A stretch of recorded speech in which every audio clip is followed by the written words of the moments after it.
Welcome to Let's Talk Near Death, the podcast show where we talk about the spiritual side of life, death, and also experiences somewhere in between. My name's Kirsty Salisbury, the host of your show, and I hope that you'll find huge value in the conversations that I host, the research that I'm doing, and the discussions that we hear on the show. There's also the VIP community where you can join for more in-depth discussion. We have online events, we have workbooks, we have topics, mantras, journaling, behind-the-scenes content, so many extras. And you can do that by going over to www.letstalkneardeath.com. But first, let's get into this episode. The moment my hand registered that he was cold, he spoke to me. And his voice came from above him, like right above the body, his body, but in the corner of the bedroom. No sooner did I hear his words, I felt as though I was physically sucked out of my body to a place. I felt like up. It did feel like directional, like I was sucked up. And I felt as though I was in his embrace. As I stepped into the bathroom, boom. All I remember was the floor coming up at me. And it wasn't like, I wasn't above my body like my dad was. I didn't have that experience. I didn't see a tunnel, none of that. Boom, I was in another place completely. And it was just so warm and lovely and filled with unconditional love and peacefulness and bliss. Hello, and welcome back to another episode of the Let's Talk Near Death podcast. Today, I'm excited to have Patricia Dunn join us. Patricia's had all sorts of amazing experiences throughout her life, starting with a very interesting experience when she was a young child, about 2 or 3 years old. She's had a shared death experience at the time when her father passed. She's had a near-death experience, multiple out-of-body experiences, and she's also had lots of examples of after-death communication. So, Patricia, welcome to the Let's Talk Near Death podcast. It's wonderful to have you here. I'm excited to get into our conversation. Where do we start this conversation? Where do we begin? Well, because I've had so many experiences, and I know that you had a childhood one as well, I think the important thing about my experiences are, because they're not so dramatic like a lot of people's, I think what's important about them is that I've been given a little glimmer of everything. And probably my most profound experience has been my near-death experience. But before that, it was definitely my shared death experience with my dad when I was 9.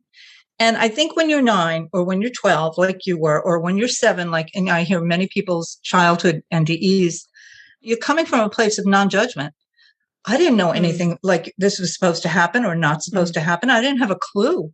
So I think that makes them more authentic in some way, or, not to disparage. I had a near-death experience as an adult. So not to disparage those kind of experiences, but there's some kind of purity about a childhood experience that I think makes it really interesting. So what happened for me was my family was dealing with tragedy because my oldest sister had passed away suddenly, unexpectedly at 18 years old. I was only 2 when that happened. So I grew up with grieving parents. I never knew parents who weren't grieving. And I had 2 additional siblings, both much older than me, because there had been a stillbirth in between as well at term. So my mom was deep in grief. So I did have that first experience where I would feel I was saved by an angel or unseen hands or something when I tumbled down the stairs. That was that too. That was when I pinpointed that as an adult. I realized that would have been right within weeks of when my sister died, because I could pinpoint when we moved from that apartment. And I was 2 going on 3. So that trauma stuck in my memory. I remember that like it was yesterday. And I was pre-verbal at that point, But anyway, so they were deep in grief. And my dad had a bad heart. And he had started having heart attacks in his 30s, very young, and had several. And he was often laid off from work because of medical issues. And then he was at work, then he was off, off work. It was that kind of thing. And during this period of time, this would have been 1966. I was 9. I was born in 57. He was off work, and I knew to leave him alone, because he was kind of cranky and stuff. Well, I got up one morning in November 1966, and I just didn't want to go to school. Did not want to go to school. And I loved school because, you can imagine the dysfunction in my household. They didn't grieve well, So school was my way. School was my distraction. This morning, I did not want to go to school for love nor money. And I had some kind of premonition. I didn't know why. I didn't know what was going to happen. I just knew I didn't want to leave home. And it felt so urgent. Like, I need to be here. I need to be here. And once my mother, she went to work, she fought me a little on it, but then she kind of said, fine, stay home. Once that happened and I had the ability to stay home, I was fine. I felt fine. And I remember thinking to myself, am I crazy? Because I'm fine. I'm not sick or anything. So I stayed in my room for most of the day. And I went downstairs at some point in the afternoon thinking, well, Dad's still in bed. I better wake him up, because I was afraid that I was going to get in trouble. My mother was kind of mad at me, and I was Daddy's girl, so he was going to be my protector when Mom got home from work. And when I reached out to touch him, he was ice cold. And I knew, immediately something obviously is not right. I mean, at 9 years old, in 1966, you're a little stupid at 9, stupider than 9-year-olds are today, but not completely dumb, Yep. But the moment my hand registered that he was cold, he spoke to me. And his voice came from above him in the corner, or like right above his body, but in the corner of the bedroom, like within a few feet of his body. I could tell the direction, and I struggled in myself for years. Did I hear that with my ears, or was it in my head? And I think it was in my head, but it was his voice, clearly his voice. And what he said was, everything will be all right. That's the classic thing that they say. Yeah. Someday I want to write a book. That's just, everything will be all right, because this is what they tell us from the other side, It's so interesting, isn't it? Because this is I'm currently at the moment researching a lot of individual experiences around after-death communication. And that is the common message. It's the message that I got personally. I'm okay. Everything will be all right. It's amazing, isn't it? And at 9 years old, you're not expecting to hear, well, you're not expecting any of this type of experience, but you're not expecting to hear those words if you're going to hear any words. Yeah. You would think that here's a little girl alone with her dad's body for God knows how long. It's got to be terrifying. No, Absolutely. It was probably the highest point of my life, because no sooner did I hear his words, I felt as though I was physically sucked out of my body to a place. It felt like up. It did feel like directional, like I was sucked up. And I felt as though I was in his embrace. I did forget to mention earlier, before he passed away and before I went and spent the day in my room reading, he said to me, come here, come here. And I thought, oh, I'm in trouble now, because, but I wasn't. He wanted a hug. I lay down in bed next to him and he wanted a hug.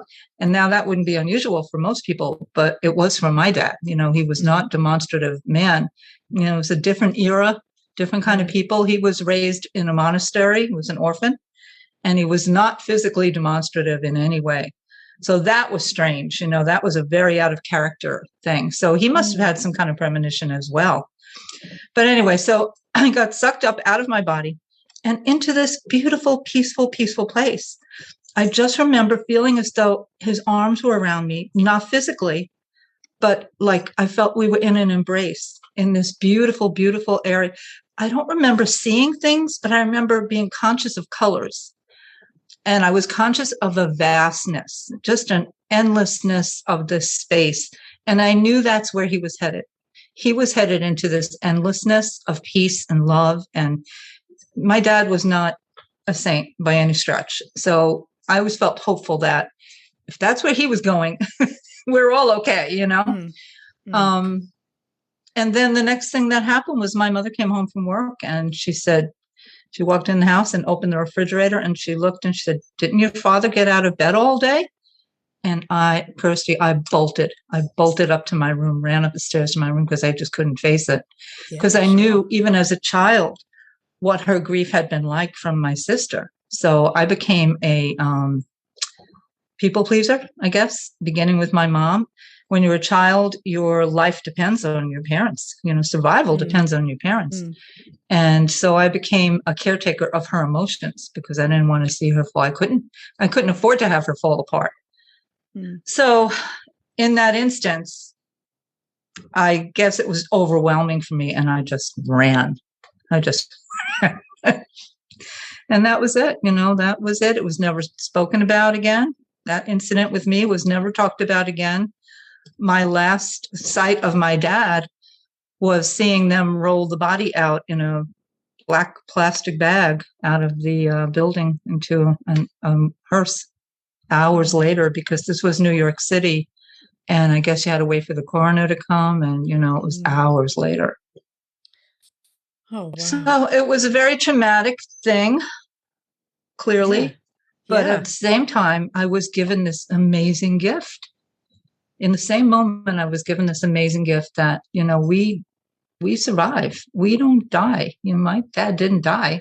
And he told me everything will be all right. And those words, as I've grown, as I've, navigated through life, have meant more and more and more to me. They meant something way different to me as a child than they do today. I understand now that everything will be all right, because there's no other way for everything to be. It simply is all right. No. That's a lot to go through as a 9-year-old. That's a very traumatic experience, being home alone and your father has actually died. He's got a cold body. And then to have this beautiful spiritual experience and think, what do you think at that point? What were you thinking of afterwards? Or did you then transfer into a state of grief because your father had died? A little bit of both. I never told anyone. I never told my mother. My mother was very, very devout Catholic. I was raised in the church and school, Catholic school, and I knew not to tell her because she was so fearful of these things. One of the favorite things she would say, if you talked about anything, here I am today making tarot cards, right? She would have said, that's against your religion, So she was very fearful. So I never mentioned it to her or anybody until I was much, much older. But, I kept it in the back of my mind, and I knew someday I would talk about this. And right after my dad passed, my mom took me out of public school and put me into Catholic school. And, I knew a little bit. I used to go to religious instruction and stuff before that, but none of it made any sense to me because the things they were talking about were not what I experienced. It was fine. Lovely, very nice, pleasant. I had no problems. I wasn't beaten or anything like that. But it didn't jive with my own experiences. So I began to, I think, feel a little bit alienated from the world, I know this to be true. I never once questioned it. I never once questioned my experience, which I think is another benefit of being a child when it happens. Yeah. It just was one more thing that happened to me, just like when I fell and skinned my knee on the sidewalk, just another thing that happened. It kind of got relegated into just a pile of stuff, Yeah. I do remember there being quite a contrast between what I was learning in church and school and what I knew to be true, the truth, I can imagine. Yeah. Within your experience, you said that you came up out of your body, you were in this beautiful embrace with your father. Yeah. You talked about colors. What else did you see? What did you experience when you were in that state of, I guess we call it the shared death experience? Yeah, it's very hard for me to wrap my mind around and express, because I felt there was a sense of colors, but I felt as though, I don't know why this has stuck with me, but I felt as though I couldn't see them in the normal way, I couldn't see, obviously I was not in my body. It felt like a whoosh, like I was pulled out in a whoosh. All I can really remember was the sense of expansiveness. And I do remember in the distance, I almost want to say cities or something, some kind of structural thing, but very, very distant from where we were, and a very flat kind of plane that I felt we were kind of on, but not much remarkable in terms of like what I could see. or sense. I had the sense of swirling colors and just swirlingness in general, like this sense of movement. And my focus really was on him, I think, you know, feeling that embrace and feeling that love, feeling that unconditional love, and feeling something like I knew this was my dad. It felt like my dad, but it was so much more loving than I remembered, you know, than my dad was in his normal state. He was usually pretty cranky because he didn't feel well, you know? Yeah. So it was like the best of him. Yeah, exactly. There's not the constraints of being in the physical body as well. I think once we get out of this realm, it's got to be easier to be, well, it's got to be more freeing, doesn't it? Yeah. So do you remember the point at which you then separated from your father? Do you remember coming back into your body? Do you remember realizing that he was going somewhere else? I do remember that moment where I'm knowing that's where he's going, and it was fine. It was going to be fine. I wasn't upset that he was leaving or anything. And it felt as though just as that separation was about to happen, boom, my mother was there standing in the doorway. And boom, I was back in my body, you know, all at once kind of thing, you know. That's as clear as I can get it at this point in my life. A lot going on for a 9-year-old. So, well, I mean, a lot going on for anyone, but yeah. So, and you know, for years, I didn't know what to call that.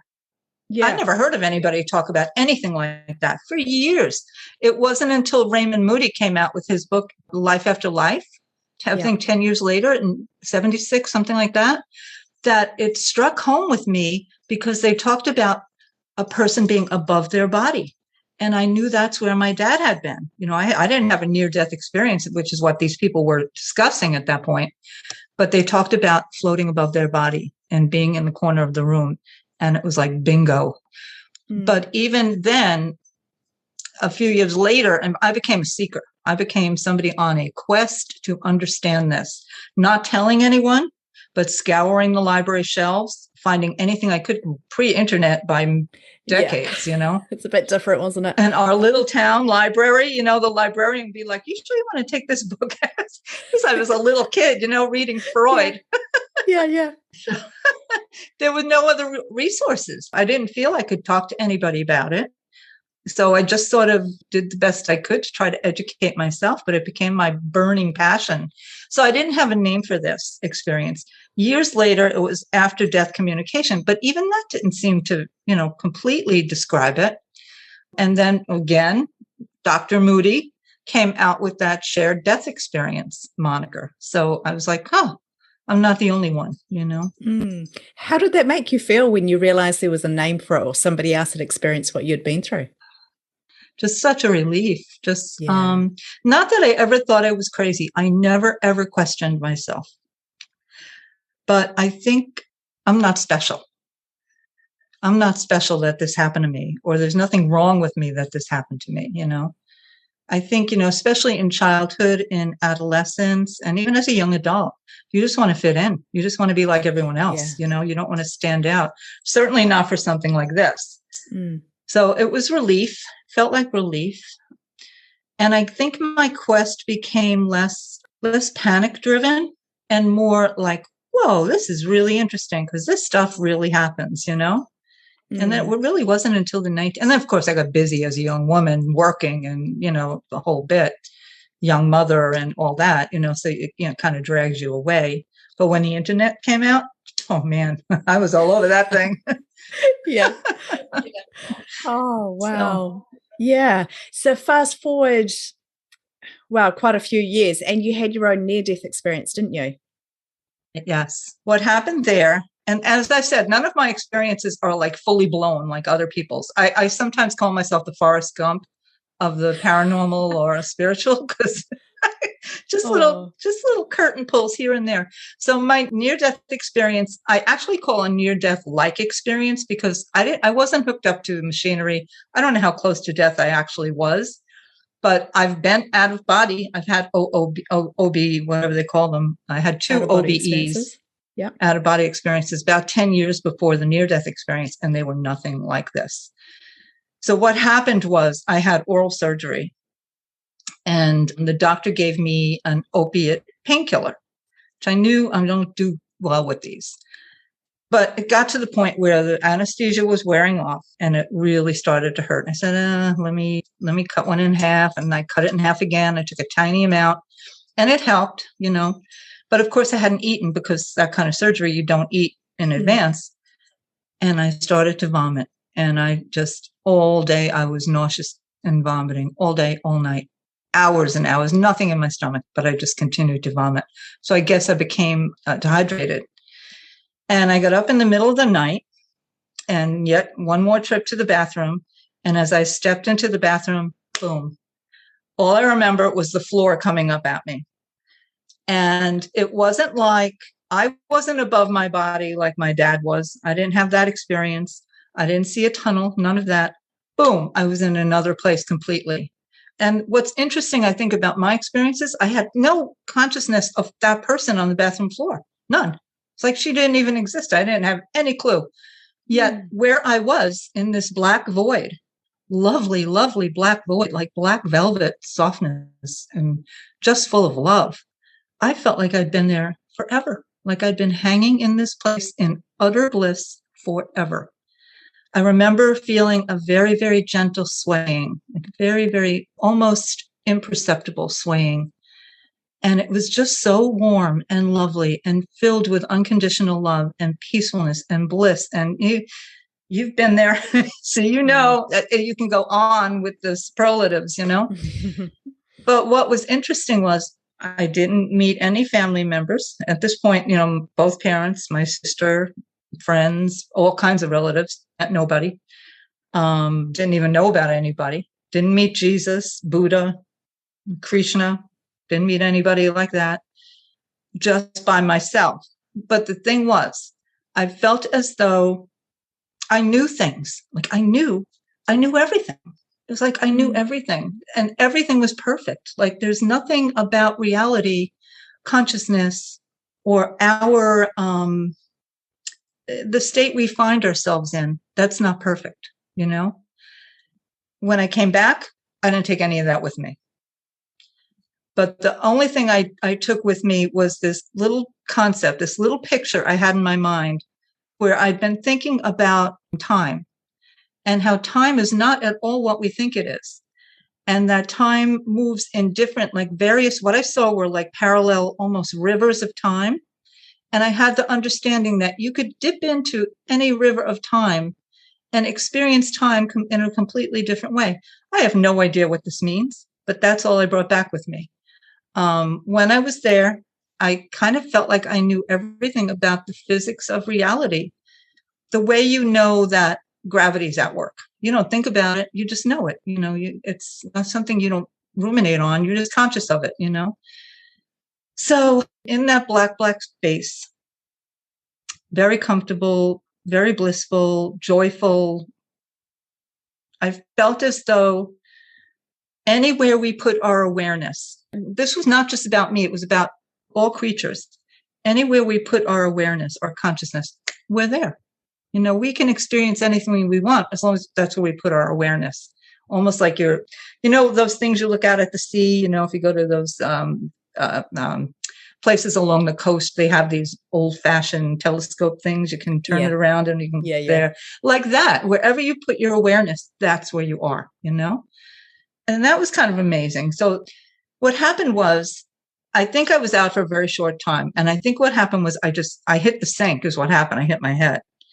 And I think I just knocked myself out of my body, And as I'm hanging there, all of a sudden I got the sense that there was something rushing at me from a great distance. And this was pure blackness, like space, but no stars.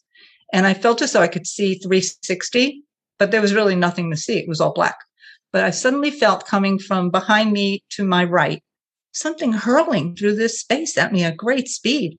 And I remember, even though I felt like I was a little point of consciousness, I didn't have a body. I didn't have anything like that. I didn't even know what a body was. Boom. What hit me was this person. I am Patricia. My voice, this voice. And I don't want to use profanity, but that's what I used. OX. I'm supposed to be doing that. Like you have a choice. Like that's what I'm supposed to be doing, that human life. And one of the things that has stuck with me more than anything about this experience was how upset it made me that I had, I don't know, gone against my duties. My duty, what I was supposed to be doing on earth, it was horrible that I was reneging on that. I couldn't get back fast enough, because it felt so responsible. There was something here I'm really, really responsible for. I don't know what it is, but in my book, I even say it's akin to having your 6-month-old in a high chair in the kitchen with the gas jets turned way up, and you walk out the door and drive 30 miles to work and suddenly realize, my child, that was the feeling. Yeah. How horrific, how self-ruminating, like, oh, I got to get back there. It was total panic. I felt like I missed my cue in a Broadway show.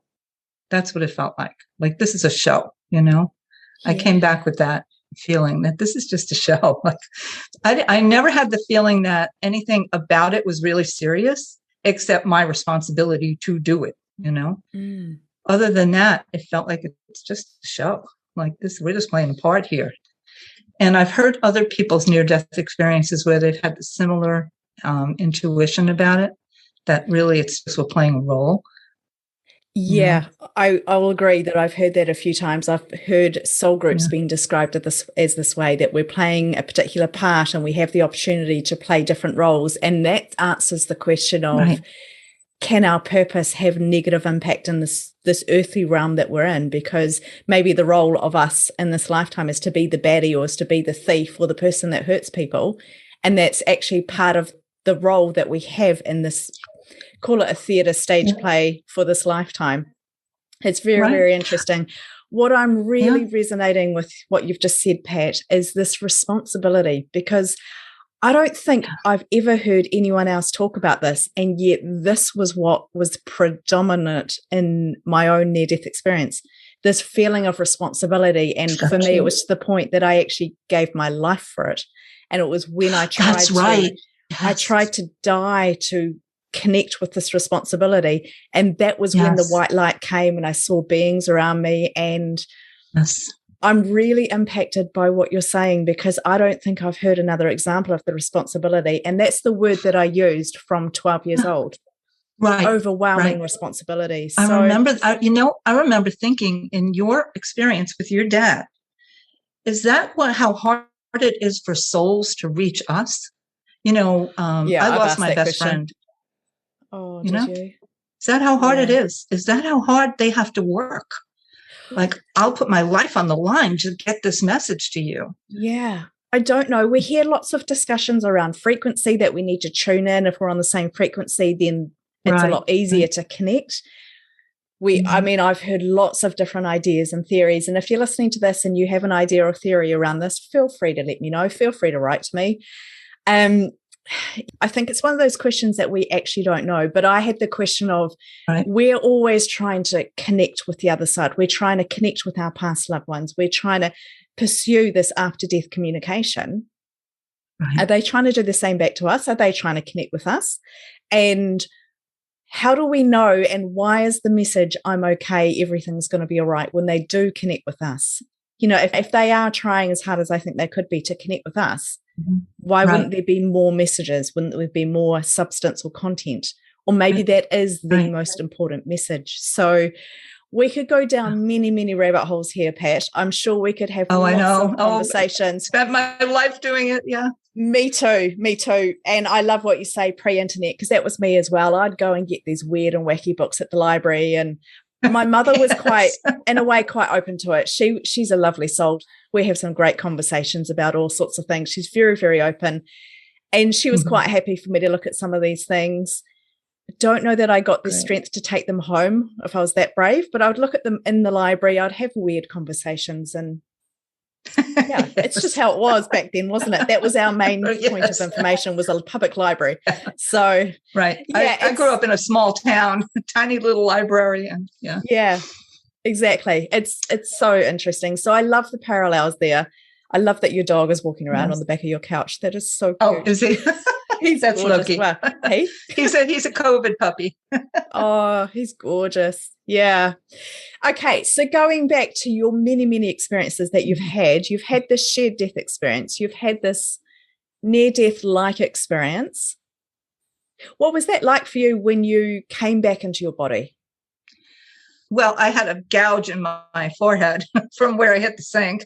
Yeah. My husband, by the way, and my 3 border collies were sound asleep 6 feet away. So I don't think I was out very long. I think it was pretty quick, Yeah. But I couldn't tell you from the sense of time passing if it was hours or minutes. I had no clue. Yeah. But I remember I did tell my husband about it. He was sort of unimpressed. He was like, okay, whatever, some people just, and I don't think I spoke about it to anybody else until many, many years later. And I kind of felt like it was very much, I think, like with the experience of my dad. In some ways, it was my little treasure, and I didn't want it polluted by anybody's naysaying or anybody's cynicism. I kept it as my little gift for a while. And I also didn't want to be torn apart by people who, think that they know better, or that, oh, it's this, it's a hallucination, it's that, it's grief-induced this, or whatever, because I knew it wasn't. And if when it's happened to you, it's not. It's not any of those things, So I kept it to myself for many, many years. And I mentioned I lost my best friend a couple of years ago, suddenly, brain aneurysm, suddenly died. And she was my paranormal spiritual pal. We would go on ghost hunts together, and we went to Edinburgh. We went all over the place, It's so on cool. this quest. Yeah. So just to find out, like, what is it? It's like an itch you can't scratch. You never can satisfy it, Yeah. And I don't think we can while we're on this side. Yeah. Yeah. So with the near-death experience, one thing I learned, and this is something I often say, I talk about it now. I'm just really starting to come out now at this late stage in my life. What I learned, what stuck with me, is the fact that we are not what we think we are. We're not even close. We think we're these little humans, we're not even close. We are so much bigger than that, When I was in that space, now, I don't know, do we occupy that space as well as other dimensions? I don't know, It seemed like that in some ways. I felt like that was part of the message, that we're not just one thing, we're multiple things, and we're grand, we're huge. We're huge, When you came back into your body, you woke up, you've got the gash on your head. Did you remember any element of the responsibility? Did you remember anything about why you had to come back? I remembered from that point, from getting hit by myself, from that point on, I remembered everything. It was everything before that I really couldn't remember. I remembered the incident. I remembered it happening. I couldn't remember the knowledge. I couldn't remember the things that I knew, which was very frustrating. In the beginning, it doesn't frustrate me so much now, but in the beginning it did, because I felt as though it was right on the tip of my tongue. It was like kind of thinking through Jello, like if I could just get there, Yeah. I could just almost get it, but I couldn't, Now it's so long gone that it's not a problem. I remember the incident, I remember the experience, but that knowledge I know is not coming back, not in this lifetime, But I still ruminate on those rivers of time. I still think about that. I still try to figure out exactly what does that mean.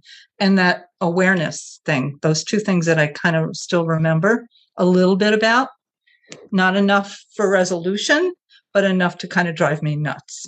What exactly does that mean? Yeah.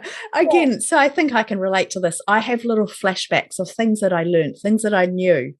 And it's like, talking about that Jello, I have flashbacks where for a millisecond, I remember what it is that I can't remember. But it's a millisecond and I can't remember it again. And I'm going, but I just remembered. And I can't get it back. And I feel like I'm so close to remembering what it was. And in that millisecond, it sounds really weird because I'm in this earthly environment. In that millisecond, it's like the clarity, it all made sense just for a second. and now I can't remember. It messes with my head. It messes with logic. It messes with everything. So yeah, I understand what you're saying there. And I feel like it's like someone pulls the curtain away a little bit and then back. Yeah, and just back, enough that you go, oh, that's right. Yeah. Yes. Yeah. Exactly. Where'd it go? Yeah. So I guess, and you hear this so often, don't you? I mean, I have to say, Kirsty, I'm blown away, but you work so hard. You're probably the hardest working person when it comes to near-death experience podcasts that I've come across. You really, really work hard at this. So I'm sure if there's something to know, you know it.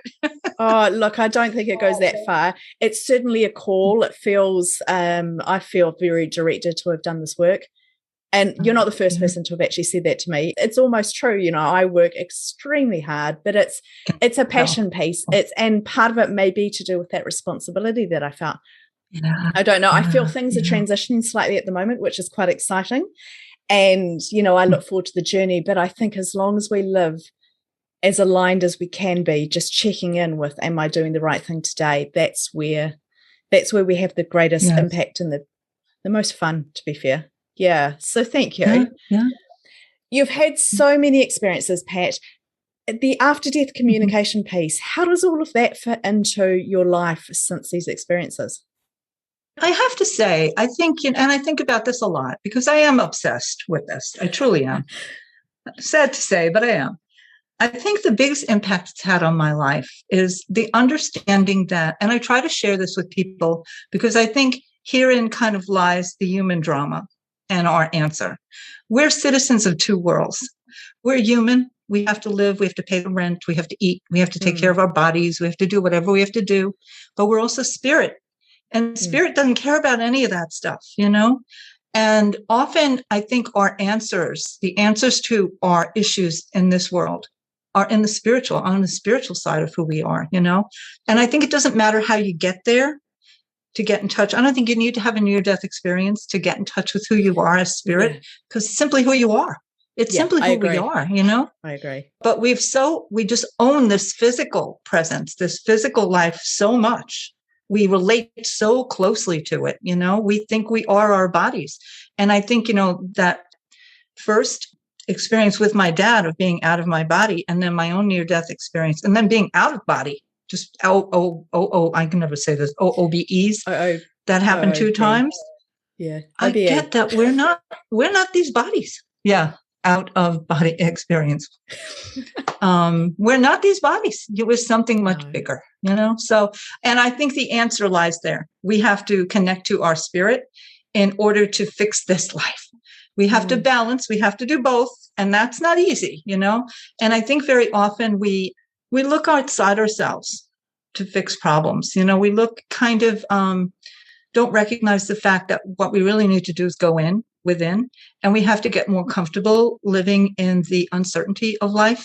Life is never going to be certain because it's the nature of this world to be chaotic and to be, you know, have tragedies thrown at your feet and obstacles thrown at your feet. I think that's the nature of living in this world. Maybe why we come. Although I'm not big on the lesson learned thing. I think it's all about experience, good, bad, indifferent. I think it's all about garnering experience. But I think we do need to recognize that we are spirits and we need to take that higher position, often that higher perspective, sometimes to fix the things that are wrong in our lives and in our world. But we don't tend to do that because this world is so solid to us, you know, and it's so much more compelling, I think, you know. So I think it's important to have some kind of spiritual practice. I'm not a religious person. You know, I don't like the dogma, but I think getting in touch with who you are, for me, that's nature. I love the tree. I'll go in, I'll hug a tree. I'll literally hug a tree. No shame there at all. I love them. I can feel the energy, you know. So a lot of the things that have changed in my life and in my world, and I think had I not had these experiences as a young person, I think I would have been more on the left brain, skeptical, kind of logical side. But now how I connect is through nature. I channel. I begin my channeling with just imagining myself in nature, and I begin to write what I see in my mind, and then beautiful things come through that I know aren't coming from me, you know? Loki. So I kind of lost my train of thought. I apologize. No, that's okay. You were saying just then that you don't think it's about lessons learned, that it's about having this experience. I tend to agree with that. I think that there are hard things that happen, which we do need to learn through, but I'm very much, we're having a physical experience. We need to embrace that. Right. But embrace it, which in a way that respects our bodies, that respects our relationships. Right. It's not about going and having every physical experience that's available. It's about being very aware and conscious about what we choose for our lives. But I do think we need to embrace part of the physical experience, which I believe is part of the reason that we're here. And then, like you say, it's a real fine line between, well, we need to work and feed ourselves and focus on all of these things. But actually, they're not even important, because what's important is over here when we're focusing on our spiritual calling, spiritual place in this world. Right. And it's a fine line to sort of bring about the two. So my question for you would be, Pat, is why do you think we're here? What is the meaning of life? What is the purpose of being here? I do think it's purely experience. I really do. And I'll tell you, I didn't get this from my own near-death experience, but I do get it from others. And one person's that really struck me was Natalie Sudman. I don't know if you've read about her. Oh, no. She had a near-death. She, similar to you, I think, the first thing she experienced was being almost in a stadium full of people, thousands and thousands of people applauding her with a small group around her. And what was happening is they were thrilled that she had come back to home where we belong. And she was downloading her experience in this world so that everyone could share it. So I think we, almost like the bumblebee going from flower to flower to flower to flower and then bringing the pollen back, I think we experience things, maybe not just on this earth, maybe in different dimensions, maybe different planets, I don't know. But I think it's purely experienced, and we bring it back and it goes in the general pool of, and I think that could be an explanation too for past life experiences and things like that. We can dip into this pool of experience, without having to actually live it, So I think it's wilder, crazier, and bigger than we think. Whatever we think, I think we're wrong. I think it's even crazier than we think, Yeah, I truly do. Quite possibly. I like that idea. Yeah. So I don't think it's about, beat yourself up because you're here to learn patience. Oh, beat yourself up. You're here to learn gratitude. I really, really don't. I think, so the soul needs to learn nothing. I think the soul is perfect. It doesn't have to come here to add or take away from itself. I think even the worst person, the worst behavior on earth, and God knows we've seen this, right? I think the souls of those people are pure. They're pure. It's that role again. It's that role we're playing. And I think the struggle happens here, and the human drama is that push and pull between us as material beings and us as spirit, kind of pulling back and forth, So I really think that the reason we're here or anywhere is for the experience, to interact with each other, to interact with the world. I don't think there's any grand scheme of entrance exam or final exams or any graduation process. I think we're all okay, and it should be about joy. Much of this life should be about joy. I think experiencing joy, a lot of times we forget that, especially with like New Age spirituality. A lot of times people are so serious, but you saw the cover of my book. Nothing serious about that, Yeah, let me just hold this up for our video viewers. The little eyes at the top are not part of the book. I happen to I have little bookmarks that I put in. Usually they're cats and they're all little cat faces, and I'd run out. So I got this one here, and it just happens to be eyes, which if you can see the cover of the book, it's just like the eyes on the cover of the book. So that made me laugh. But this is Patricia's book. It is all about her experiences. She's got quite a few in here. Now I can't really open up these little pictures as we go through. Yeah. All sorts of experiences in here. Is there one in here, Pat, which really stands out for you? Is there one experience that you've had in your lifetime which you would love to share with us? Of the experiences I haven't shared yet, it would probably be the very first one that happened. Falling down that flight of stairs in Brooklyn as a baby. As a toddler, I was approaching 3 years old. I was 2.5, I guess, going on 3. And my mother, looking back now, this would have been December. And it would have been, my sister died in November, and it would have been within weeks of her death. I was 2, my sister was 18 when she died. And my mother was trying to put a snowsuit on me to go out. And what I'm thinking now, because I went back and I sort of figured it out on the calendar, she was probably wanting to do some Christmas shopping. And in the height of her grief, she probably had no business even worrying about it, but we were going to go out. And she was trying to put a snowsuit on me at the top of these almost tenement stairs, very steep, very dark, very narrow stairs. And I was fighting her as a 2-year-old, struggling. And at some point she lost her grip on me, and I just went headlong down the stairs. But I never fell. I never hit anything. I didn't touch the stairs. I felt these hands gently carry me down, gently, gently, gently carry me down, set me at the bottom of the staircase. I could see my mother at the top, hysterical. And I couldn't understand why, because I thought it was fun. It felt great. It just felt wonderful. And I was too young to talk. And I never questioned it again. As a baby, you don't question this. It's, oh, okay, cool, you know. But as I got a little older, I wondered why my mother was lying about this. I heard her telling my aunt the snowsuit saved her life. Like the snowsuit was not going to save my life going down, believe me. But that's what she thought. And it dawned on me, she didn't know about the hands. And as I got a little older, I guess there's not supposed to be hands. What happened? You know, who was that? I didn't see anybody. I didn't hear anybody. The whole way down, I was kind of like in a little bubble where I remember sound stopping and just being gently, gently, gently transported. Now, when I think about this, my parents would have lost a child within 2 or 3 weeks of this. What would have happened if they lost their baby or I became seriously injured? It's like there's a grace out there, you know? I don't know why other children aren't saved in similar circumstances, but I know my life was saved as a baby. Or I would have, if not killed outright, I probably would have been seriously injured, you know? Because I just went from the top down. That's where it all started. And I often wonder, when something like that happens to you, does it open a door somehow, you know? As I said, I think that had I been allowed to grow up without these experiences, I think I would have been a very different person. But I have no way of knowing that because, you know, I was only a baby. And because of the trauma of that, I actually remember it, you know.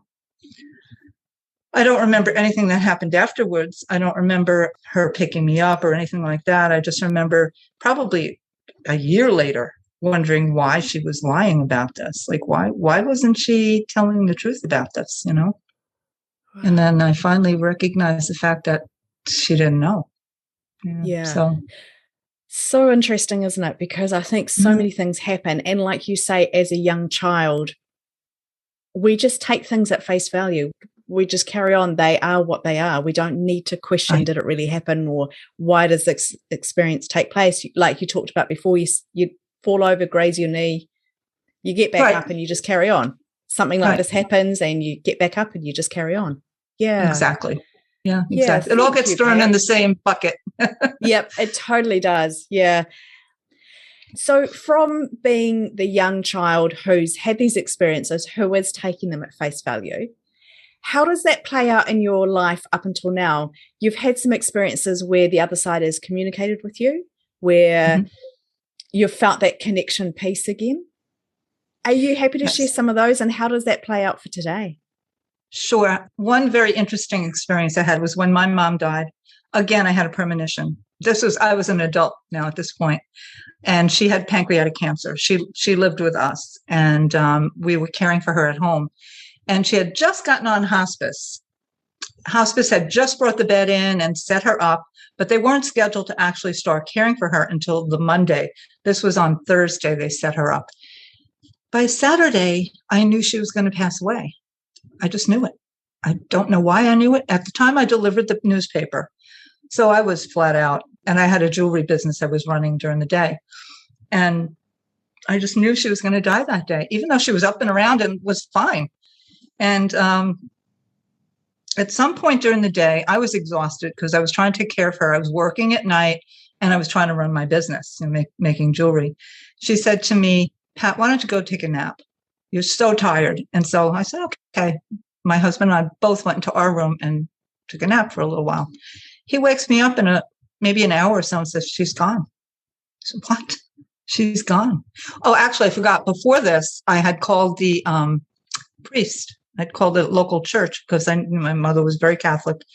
And the little priest, my husband had to go get him because he didn't even drive. He was a priest from South America who was like on loan or something. Well, he berated me because he did the last rites and he said, she's fine. She was up, she was talking to him, kind of flirting with him, nice looking little young man. And he gets me outside as he's leaving. He's like, what is this about? She's fine. Well, within a couple of hours, she was gone. And so my husband woke me up and said, she's gone. And I remember standing in her room next to her body, and you could actually feel her. There was a column, like you could step in and out of this column of what felt like pure love and comfort. And it felt like her, just the energy. Well, I started working for hospice after that because hospice was so wonderful to us. And actually, I have one more story with my mom. So she died in 1999. For 2 years, I felt her presence. I felt her to my left and up there. And I felt my dad with her, too. And I would sometimes talk to them, but it was just enough to know they were there. I felt them witnessing, me. I felt the love. And then one day I got this clear impression from my mom. This is it. I got to go. Like, I got something to do. Well, that was September 10th, 2001, the day before 9/11. Yeah. My mother worked and retired from a building right across the street from the World Trade Center. She worked for the city of New York right across the street. She used to go to the World Trade Center for lunch sometimes.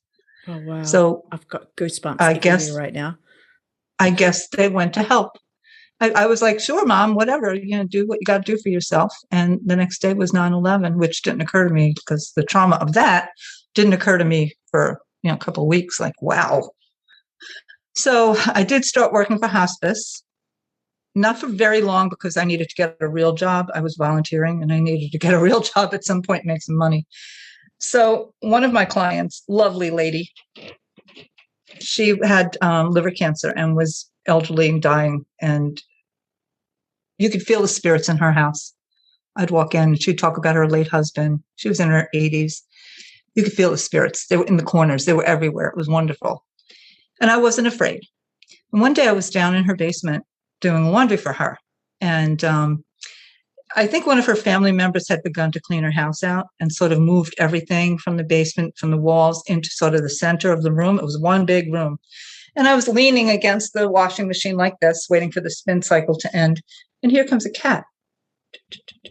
But I could see through the cat. I could see through the tail end of this cat, completely see through it. And he's looking at me, white, like a ghost. Disappeared. It's like, oh, okay.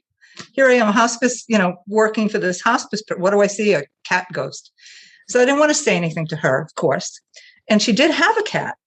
I can't remember his name. So to this day, I don't know if he was out of body because he was very sick. It was like, who's going to go first, Mildred or the cat, Mm. And I said to her a couple of days later, did you ever have another cat? She said, oh, yes. Harold's sister just died about a month ago. So I saw her again in the kitchen. I was cooking something for Mildred, and out of the corner of my eye, I see motion. And here she is again, fully formed, but smoke-like, and walking into the bathroom where the cat litter box was, just like a regular cat would walk. Like, what is going on? So I saw a cat ghost. And when I was delivering the paper, one night, I had a big paper route. I had a neighbor of ours actually lost his leg in an accident, and I took over his route. So I had like 500 customers, a lot of people, because he had had it for years. One night, I was pulling up to one of the paper tubes, and this elderly woman is walking down this little slopey driveway, very tight, like neighborhood, houses close together and stuff.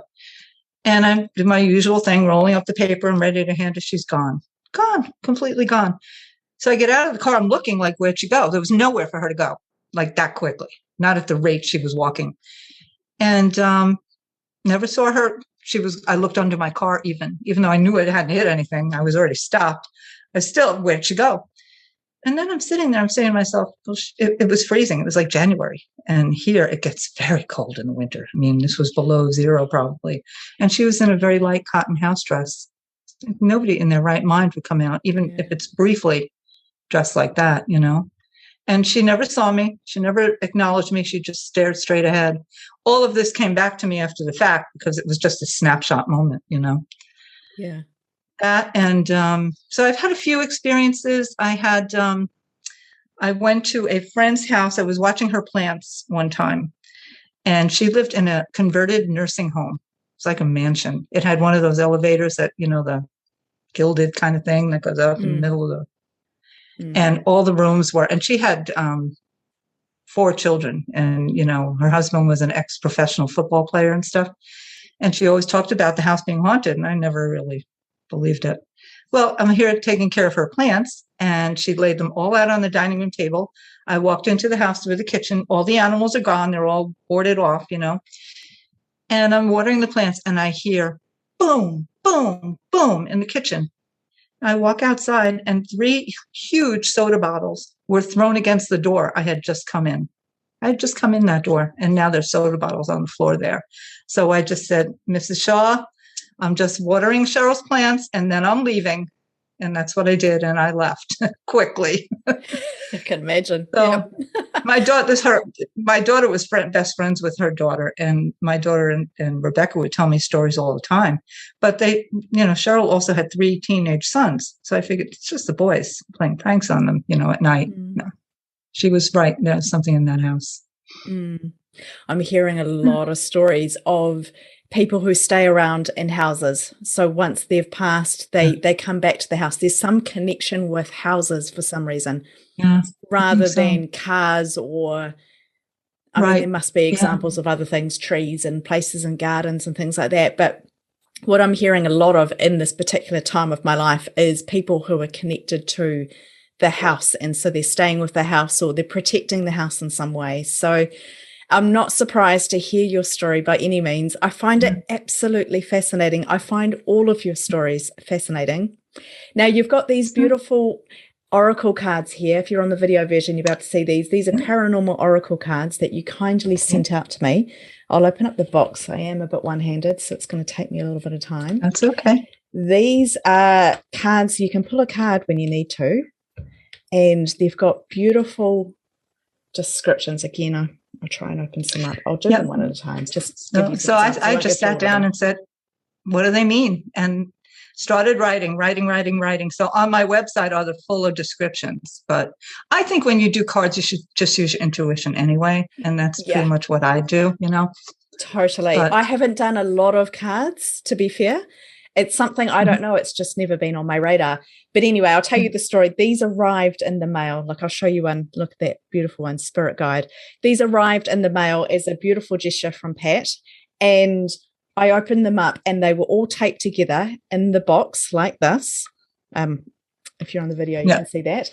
And I didn't really know where to start with them. Now, when I do pull them, what I do is I actually ask which card I'm meant to go, and I feel a little bit lower, a little bit lower, a bit higher, and I actually talk to them. I do this with things all the time, like ridiculous things, like the cup. Where does the cup want to go in the dishwasher rack? Where does, when I'm in the gym, where does the weight want to go back to? And I literally, must sound like an absolute loony right now. No, not at all. When I pull the cards, I do the same thing. I ask which one and which one am I meant to pull? And I felt just to pull the whole pile out. So I pulled the whole pile out, and I'm going to see if I can find it. The first one that spoke to me, look at that, we've got near-death experience if I hold that one up. The first one that was there glaring at me was after-death communication. And I went, oh, okay, because as you know, as we're listening to this season, this is the topic that is coming through to me time and time again. So that blew my mind, Patricia. But that's a confirmation for you. Exactly. And yeah, it was really interesting to me that happened again. So there's lots of different ones on here. Gosh, there's so many topics. I'm going to bring these up. Have you ever heard of Robert Moss? M-O-S-S, Robert Moss. He's actually an Australian gentleman. And he does a lot of sort of shamanic work, but he talks about sidewalk tarot, how the world is always speaking to us. It's always always giving us like the direction. If you listen to it and you're open to it and you set the intention, it will just, yes, make a left here. No, make a right down that street. All simple things, it doesn't have to be big things. Where should the cup go in the dishwasher? Absolutely. You'll get that answer. Well, I think it trains us how to tune into that side. We've got a fun game that we play. We've got a camper van. We get in the camper van when we're in a city, which we don't know. We're traveling around. Mm-hmm. And we'll just say, okay, we'll take turns to choose which direction. And so my daughter might say, we're going to go straight through the roundabout. And then it's my turn. I say, we're going to turn right at the next traffic lights. And my husband will make a decision. We're going to go straight through the next road. And we take turns. And we have no destination because we're visiting. We have no idea where we're going. Right. And if we get lost, it actually doesn't matter. And I think that this is a game that I kind of play in my entire life. I'll be hanging up my clothes and putting them into the wardrobe. Where do you want to go in the wardrobe? Do you want to go left or right or straight ahead? And I think it just attunes us to being able to connect to something. Which is exactly what I'm saying. Yeah. You need to be connected to that spiritual. It's probably yourself. It's probably your higher self, your spirit, who you really are, I hope so. Yeah. And so then when I sit down, if you follow me for a while, I've got my father's chair. I sit down in my chair and I go, okay, how am I going in life? Is there anything I need to focus on in my life? Do I need to put my attention slightly to the left? Do we need to go right? Do we go straight? And I think by practicing it in my everyday actions, that's sort of where that comes in. Yes. Yeah. Yes. Now, I have absolutely no idea why I'm telling you this story, Patricia. It makes not much sense to me, but I'm hoping it makes a lot of sense someone to who's me. listening. It makes a lot of sense to me. That's good. Yeah. That's good. It came out when I was looking at your beautiful cards. I think that's how we got there. So we've got your book, this one here, Paranormal Ponderings. We're going to put a link to that on the show notes so people can go and check that out. And then you've got, and that's free here. If you've got Kindle Unlimited. It's free on my website too, PDF version. Oh, that's lovely. So yeah, that's beautiful.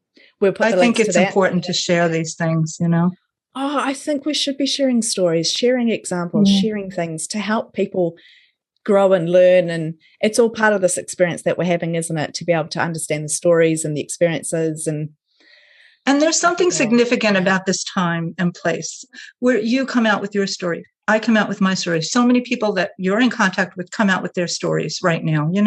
There's something significant about right now. I think that I guess the world, we need to know this, we need to know that we don't need to take it all so seriously, for one thing, I know. We really I keep getting that message too. We really don't. That's a little ego mind that the ego is all about fear. It's scanning the horizon, what's coming next. Yeah. And that's where the seriousness comes from, and all the worry and all the politics and oh my gosh, I know. Joy, touch.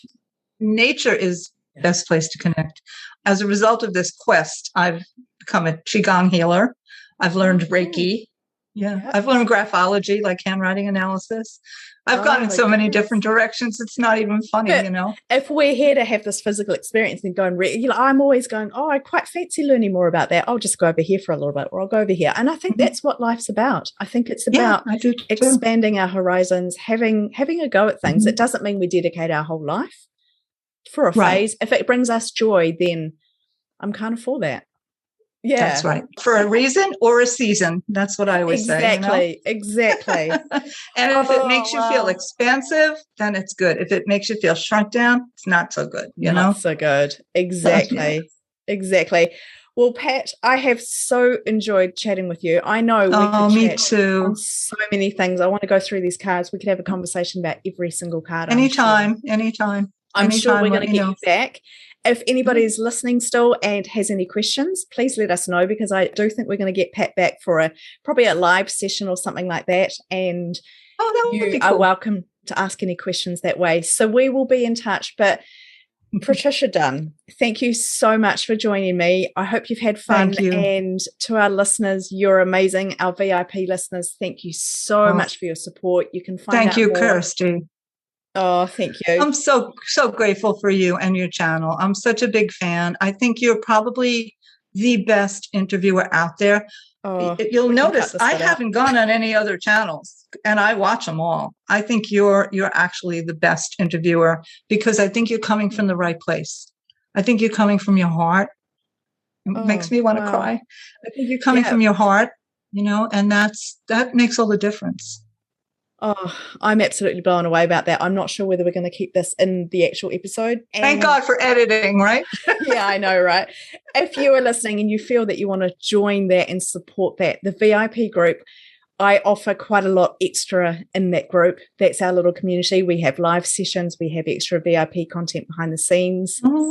There's extra discussions. There's all sorts of stuff. So if you're listening to this isn't a moneymaker thing for me, the VIP group. I come to this from a very heart-centered place. And the subscription for that really does just keep the lights running. It pays the subscriptions that are involved in doing the podcast. And I really do value everyone's support for that. Thank you so much, Kirsty. Thank you.